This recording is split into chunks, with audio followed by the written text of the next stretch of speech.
On the morning of August 13th, 2018, a quiet neighborhood in Frederick, Colorado, woke up like any other day. The sun rose, birds chirped, neighbors went to work. But inside a large, beautiful house on Saratoga Trail, something was terribly wrong. A pregnant woman named Shannon Watts and her two young daughters, Bella, age 4, and Celeste, age 3, had vanished. There were no signs of a struggle, no broken doors, no screams heard, and standing calmly in front of reporters that very day was their husband and father, Chris Watts, a man who looked nervous, but normal, a man who begged for his family to come home. But behind that quiet voice and worried face was one of the most shocking crimes in modern American history. This is the story of the father who erased his entire family. Chris Watts was born in North Carolina. He was quiet, shy, introverted. People described him as someone who never caused trouble. He did what he was told. He avoided conflict. Chris worked as an oil field operator. He was dependable, punctual, hardworking. When he met Shannon, everything changed. Shannon was the opposite of Chris. She was loud, confident, social. She loved social media. She shared her life openly on Facebook. They married in 2012 and soon had 2 daughters.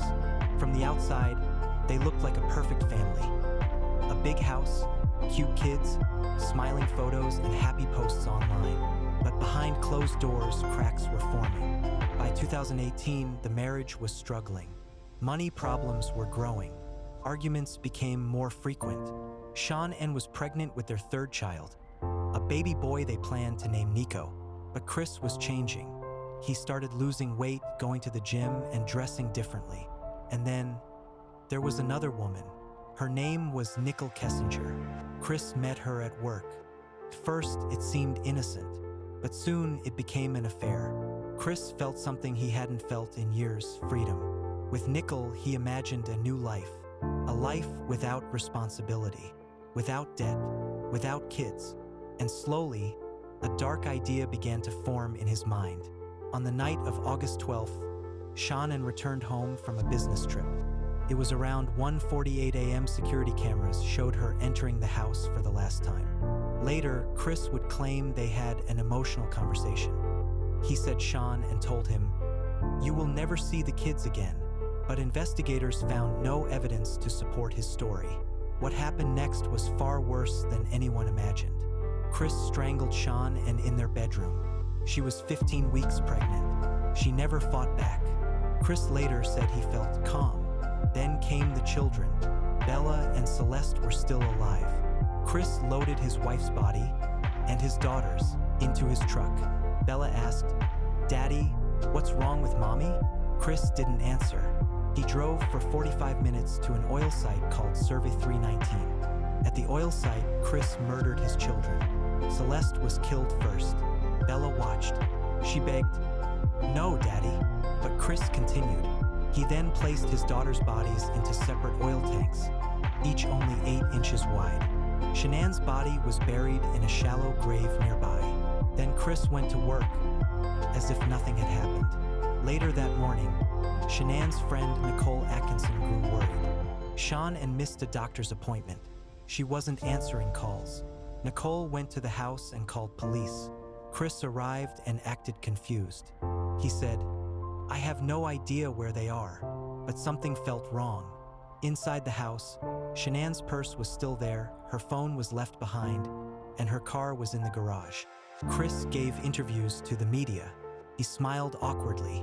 He said, "If you're out there, please come home." Viewers noticed something chilling. He showed no real emotion. Police asked Chris to take a polygraph test. He agreed. During the test, his heart rate spiked. His breathing changed. His answers failed. Investigators confronted him. Chris broke down. First, he blamed Shannon. He claimed she killed the children and he killed her in rage. But the truth soon came out. The story kept changing. Finally, Chris confessed. He had killed everyone. Chris Watts was arrested on August 15, 2018. To avoid the death penalty, he pleaded guilty. In November 2018, he was sentenced to 5 life sentences with no chance of parole. In court, the family spoke. Shanann's mother said, "You took my grandchildren, you took my daughter, and you took my future." Chris said nothing. He showed no tears. Today, Chris Watts sits alone in prison. His case still haunts millions. People ask, how could a father do this? How did no one see the warning signs? Was this really about an affair or something darker? Chris Watts didn't just kill his family. He erased them and left behind a chilling reminder. Sometimes, the monster isn't hiding in the dark. Sometimes, he's sleeping right next to you. If this story disturbed you, you're not alone. True crime reminds us how fragile trust can be and how important it is to listen to warning signs. What do you think drove Chris Watts to commit this crime? Was it love, control, or pure evil? Leave your thoughts in the comments. And if you want more true crime documentaries like this, subscribe to the channel, because the next story might be